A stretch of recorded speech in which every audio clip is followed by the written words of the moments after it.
He was my tutor, but he had a secret life. Part 2, The Lie. I didn't sleep that night. Every time I closed my eyes, I saw the reflection of the SUV window.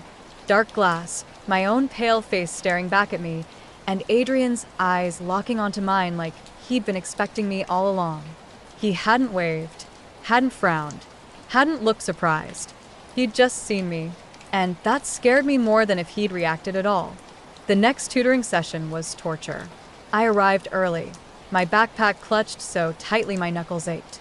I told myself I was overthinking things, that maybe the SUV belonged to a relative, that the guy in the suit was a family friend, that following him had been a stupid idea fueled by boredom and too many mystery novels. But when Adrian walked in, I knew none of that was true. He looked the same hoodie, same slouched posture, but something in his eyes had hardened, like a wall had been raised overnight. "You're early," he said, sitting down. "So are you," I replied. Silence stretched between us. I waited for him to say something. Anything. An accusation.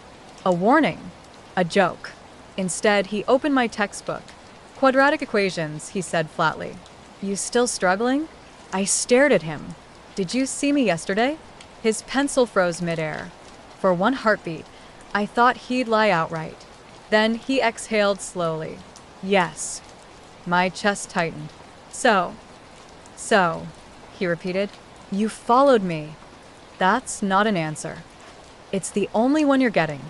I slammed my book shut. You can't just pretend nothing happened. I saw you with that guy. I saw the car. You ditched our session.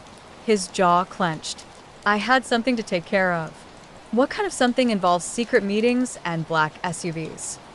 He finally looked at me then. And there it was, that sharp, dangerous confidence I'd seen before. The version of Adrian that didn't belong in a high school library. "You don't want to know," he said. After that, things changed. He still showed up. Still helped me. Still explained math like it was the simplest thing in the world. But the air between us felt heavier. Charged. Like we were both waiting for the other to cross a line. I tried to keep things normal, but it was impossible. I noticed everything now. The way he never used school Wi-Fi, only his phone hotspot. The way he memorized schedules, teachers, security guards, even the janitor. The way he carried 2 phones, though he only ever used one around me. And then there were the notes. It started with a piece of paper shoved into my locker one morning. No name. No explanation. "Stop asking questions." My stomach dropped. I read it 3 times, my heart pounding so loudly, I was sure people could hear it. I scanned the hallway, but no one looked suspicious. No one looked at me at all. I crumpled the note and shoved it into my pocket. That afternoon, Adrian acted like nothing had happened. I watched him carefully, searching for signs, guilt, concern, anything. But he just sat across from me, calm and controlled, explaining functions like my world wasn't tilting sideways. "You're distracted," he said. "You ever think maybe you're the distraction?" I snapped. His eyes flicked up. "What did you get?" "What?" "In your locker." My breath caught. "How did you?" "I told you," he said quietly. "You don't want to know." That should have been enough to make me back off. But it wasn't, because something else had changed, too. Despite the fear, despite the mystery, I felt closer to him. Like we were standing on opposite sides of a locked door, both pretending we didn't want to open it. And sometimes, when he explained something and leaned just a little too close, or when our knees brushed under the table, it felt almost normal. Almost intimate, which made it all worse. I found the phone by accident. It was a Wednesday. We were packing up when Adrian stood abruptly. "I need to go," he said, shoving his notebook into his bag. "Now." "Yes." He left so fast, he forgot to zip his backpack. I stared at it for a long moment before reaching over and closing it. That's when I saw it. A second phone. Smaller. Older. Tucked into the side pocket. I didn't touch it at first. My heart hammered in my chest. My brain screaming at me to stop. But then I remembered the note. The warning. The fear. And I picked it up. The screen lit up instantly. No lock. No background. Just a list of messages. Not names, numbers. And every message was encrypted. I wasn't supposed to be good at codes, but I was good at patterns. I snapped photos with my own phone, hands shaking, then slipped the burner back exactly where I'd found it. When Adrian returned 10 minutes later, I was already standing by the door. "You okay?" he asked. "Fine," I lied. He studied me for a moment, then nodded.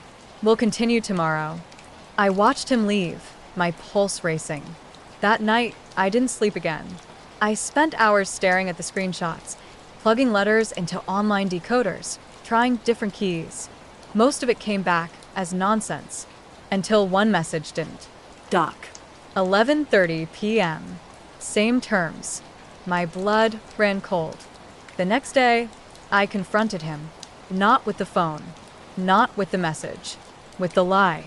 "So," I said casually as we sat down, "what do you do when you're not tutoring and being mysteriously unavailable?" He stiffened. Why? "Just curious." He hesitated, then shrugged. "I help my brother."